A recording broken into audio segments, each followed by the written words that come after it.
5238. This is a social insider stateroom, so this is perfect for groups of friends.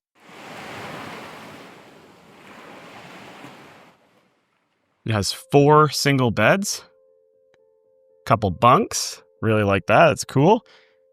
So if you're looking to travel on Resilient Lady and you're on a budget, this is a great room for you and your friends. If you're not going to be spending more time in here other than sleeping, this is a really nicely appointed room. This is 177 square feet. Little cupboard area here you can use as a desk.